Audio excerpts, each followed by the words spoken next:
It's light, it's big, and it does harriers for some weird reason.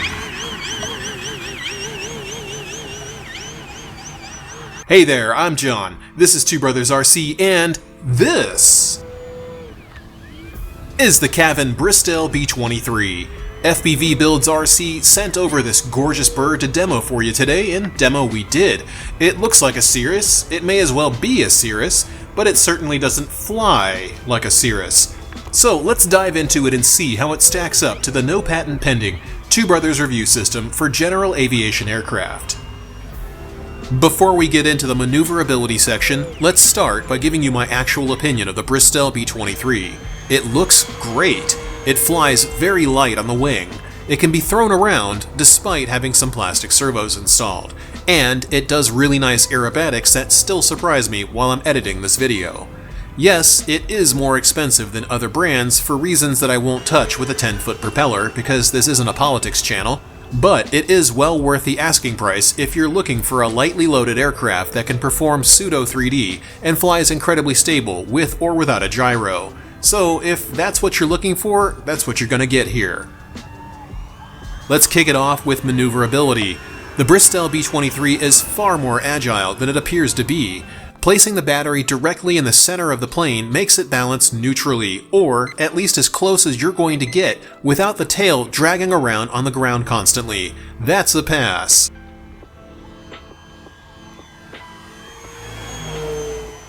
It takes off and it lands without any worries on both pavement and grass, even the less manicured grass that we fly from at the RDRC Club here. It'll take a bit more power to lift off on unmanicured grass, but the light wing load makes it no problem at all to do. On pavement though, it lifts off almost instantly. It's actually really difficult to get it to take off in a scale-like manner if that's what you're after. It will take some tricky stick work to get it to rotate slowly.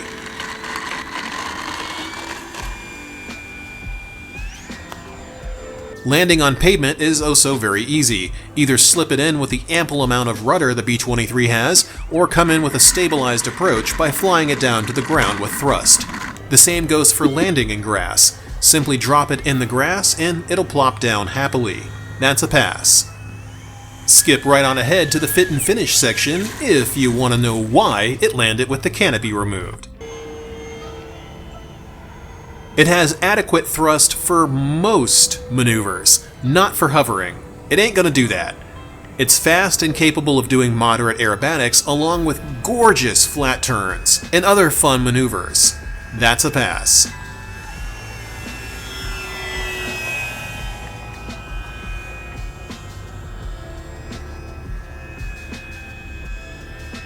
The stall speed is stupidly low, even with the flaps dropped and the nose held high while it putts around like a 3D plane.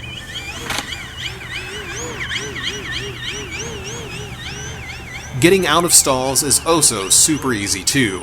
Just keep some power on and let the nose drop a little and it'll fly right out of a stall. That's 2 passes for a final score of 5 out of 5.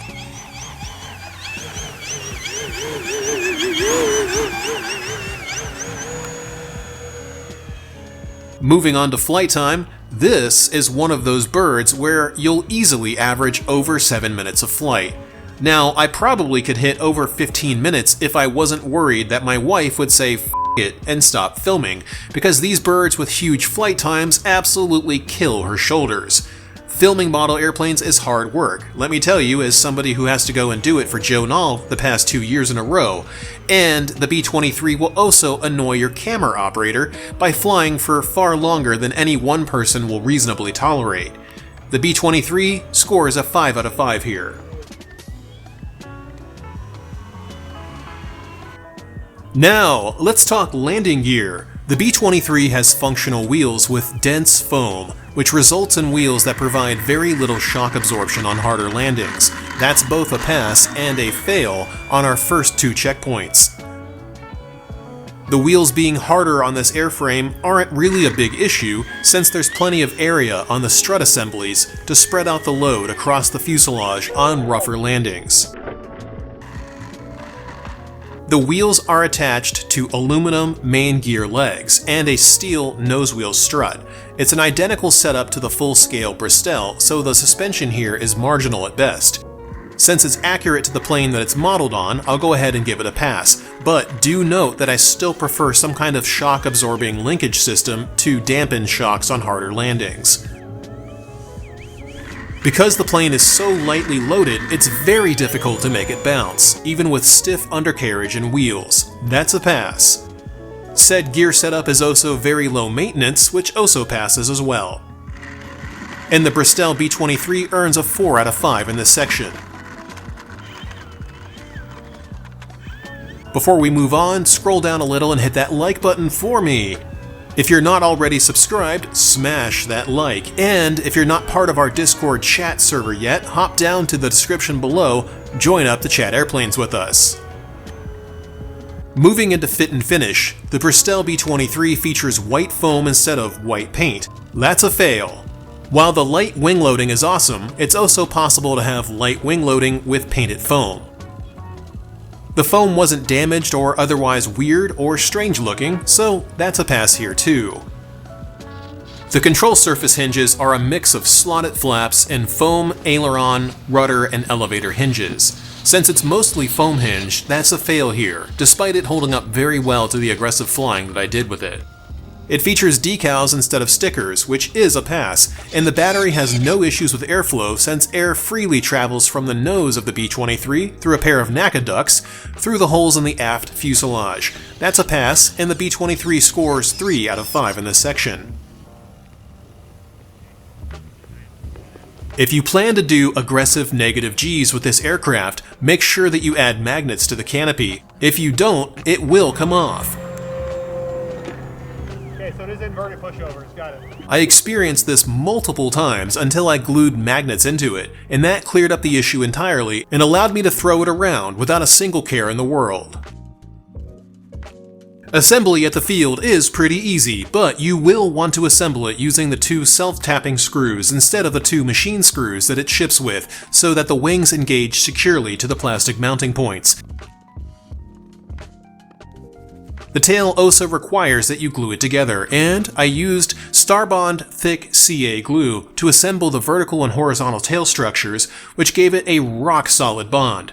If you need to glue anything, Starbond is my preferred choice due to how strong this stuff is. There's a link in the description below to pick up some for yourself too. Moving on to our final review criteria, avionics and lighting, let's check over the servo quality, ESC, lighting, and whether the servos can be easily replaced. First up, the only metal servo in this entire aircraft is the nosewheel servo. The ailerons, flaps, rudder, and elevator are all plastic geared. This fails the first checkpoint as a result. The aircraft is very light for its size, so it probably isn't even an issue at all, but the scoring is determined by the class of aircraft. The ESC didn't overheat whatsoever, regardless of whether it was being flown in ridiculous Harrier passes like these,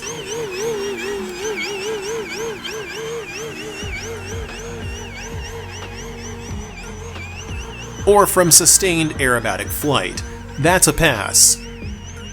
It does contain lighting that appears to be accurate, with flashing wingtip LEDs, navigation lights, and landing lights in the leading edges of the wings. That's a pass. The servos cannot be easily replaced. They're all glued in with the exception of the nose wheel. Kavan does use quality servos, despite them being plastic, so it's unlikely that you'll need to replace them. Though, if you do, be aware that you'll need to do some cutting and pulling to get them out. That's a fail. The motor mount appears to be robust and well designed, with zero issues arising from any tumbles or other stressful maneuvers that I put the aircraft through. That's a pass, and the B23 passes here with a 3 out of 5.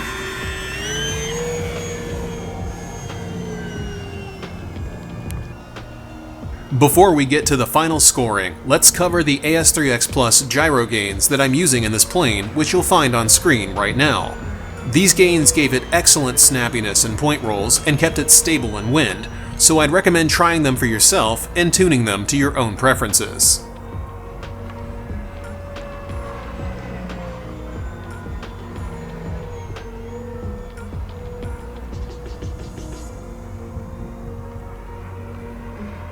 The Bristell B23 earns an overall score of 20 out of 25, which shows that there's room for improvement if you care about the specific issues that I pointed out. Otherwise, fly the hell out of it and have fun, because I imagine that's what most people are going to do. I thoroughly enjoyed flying this bird, and I appreciate that FPV Builds RC sent it over to demo for you today. The B23 is absolutely worth the money, even if it didn't hit all of our scoring criteria. If the servos can hold up to the goofy stuff I put this bird through, they'll definitely hold up to anything you want to try in the air. If you want one for yourself, swing over to the unaffiliated FPV Builds RC link in the description below and pick one up for yourself. Huge thanks goes out to our channel members on twobrosrc.com/supporters, and a very special thanks goes out to our mega fans: Sarasota RC Squadron, Michael Smith, JR Man, Todd, N411X, Jeff Baker, and High Alpha Guto, along with our Ultra fan, TBRC fan. You guys kick so much ass.